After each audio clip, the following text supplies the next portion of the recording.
Hi guys! Today we're gonna cook unagi. It's already pre-cooked na sa supermarket. Wait lang. May kasama siyang tare sauce niya. Ang unang gagawin natin is hiwain siya muna. Hiwain muna natin siya.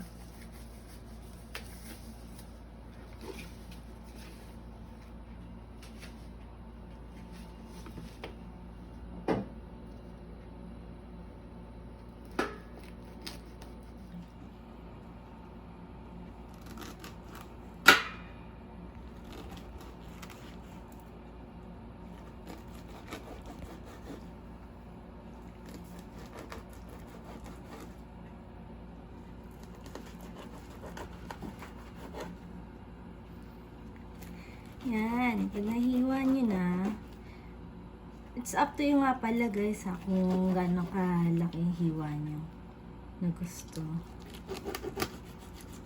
Yan. Yan ngayon nahiwa na siya sa anywhere na pwede yung paglagyan. Ako kasi ito yung available na meron ako. Yan. Hindi siya kasha.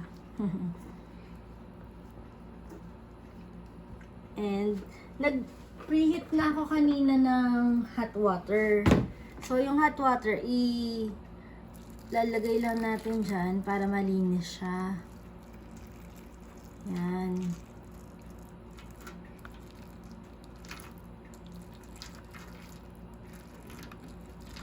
After cleaning the unagi, transfer muna natin siya dito ulit sa pinag-chopan natin na chopping board. Medyo ingat kayo kasi mainit-init pa rin siya dahil sa boiling water na pinunglinis natin sa kanya.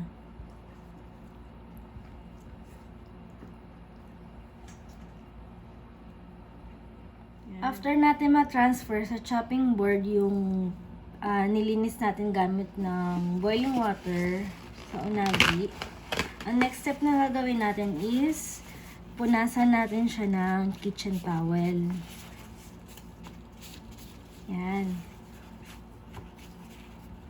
After nyan, ang next step naman natin is kukuha tayo ng frying pan natin. Transfer natin siya doon.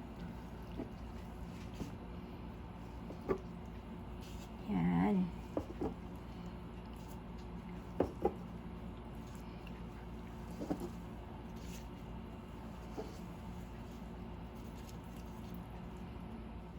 Na-transfer na natin siya sa frying pan. Ang next step natin gagawin is lagyan siya ng sake. Mga 2 tablespoon. Yan.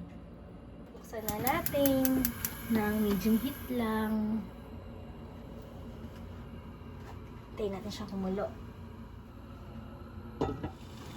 Tignan na natin siya. Ayan, pagka ganyan na yung niya, yung pagkakakulo niya, lalagay na natin yung tare na kasama niya.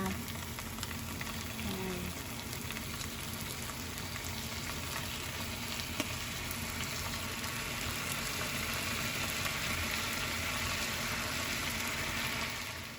Pagkalagay niyo ng tare sauce niya, turn off the heat na rin siya and cover niyo lang muna saglit.